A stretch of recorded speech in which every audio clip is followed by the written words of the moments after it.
Congress aiming to right a wrong this week after being arrested on unlawful weapons charges back in 2013 and then finally pardoned in 2015.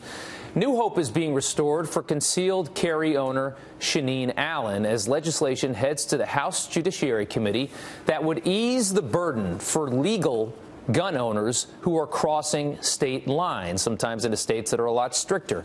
Here now to discuss is that woman, Shaneen Allen, and the man behind this legislation, Congressman Richard Hudson. Thank you both for coming on this morning. Shaneen, I'm going to start with you. This is back in 2013. You're driving from, I think, Philadelphia, and you go into New Jersey, which is not much of a drive at all, maybe 30, 45 minutes to get there, and you get pulled over, and you've got this gun in your purse, and that's where the trouble started, right? Kind of take us through it. Yes, so I was driving to Jersey and I had my kids, and I was throwing my son a birthday party, and I got pulled over and stopped by a state trooper, and I had my license to carry and I had my firearm on me, and I let the trooper know that I had it on me at the time, and I was arrested for 48 days in state prison. 48 days. So, I mean, you're doing the right thing. Obviously, you carry a gun. You're legally licensed in the state of Pennsylvania, which is not the easiest state to get a license, by the way, to carry a gun, probably to protect yourself or to protect your kids. You admit right off the bat that you have the gun. You get thrown in jail for 48 days. Did that seem a bit egregious to you, a bit of an overstep in the state of New Jersey? Very, very much, because I've never been arrested a day in my life, and for someone like me that just wanted to get a firearm to protect myself, me and my children, I got thrown in state prison. State prison. That was very, very hard for me. Governor Christie eventually would dismiss the case, would exonerate you from this in 2015, but that was probably a long 2 years. Mr. Hudson, I want to go over to you real quick. This is a tricky situation, obviously, because every state, I think, the Constitution believes, should have the ability to enforce laws the way that they deem they should. And in this case, it's almost like it's a tricky one. Well, it's a tricky situation. Yeah. Sure, Rob. It's a tricky situation for law-abiding gun owners because all we're trying to do is protect someone who's trying to do the right thing, protect themselves, protect their family. And the way the hodgepodge of state laws you have now is set up, it's very hard for someone trying to do the right thing to avoid becoming a criminal simply by crossing an invisible state line. Doesn't this, would you say, though, if I can play the devil's advocate, doesn't this impede on states' rights to design their own laws?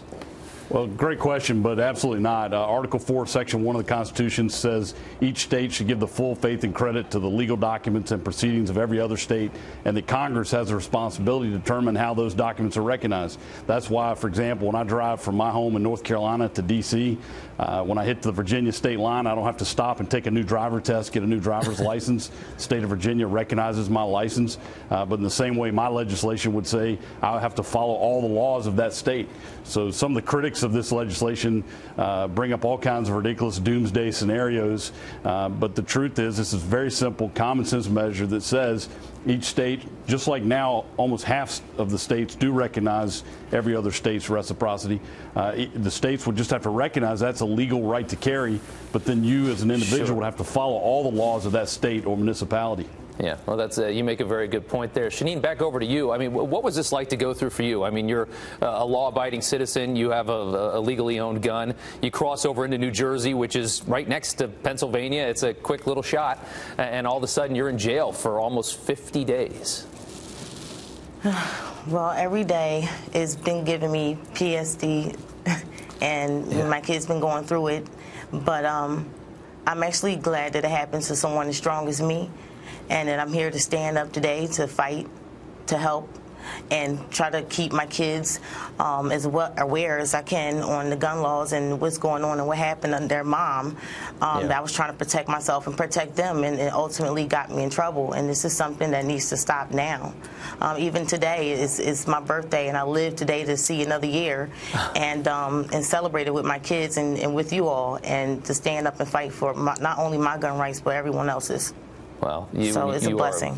A great reason that we have that amendment in the Constitution and we have the right to bear arms. We thank you for that, and we're glad that you've been exonerated, and we'll see if this will be full vindication for you with this law. Congressman, thank you to you as well, and Shaneen, happy birthday.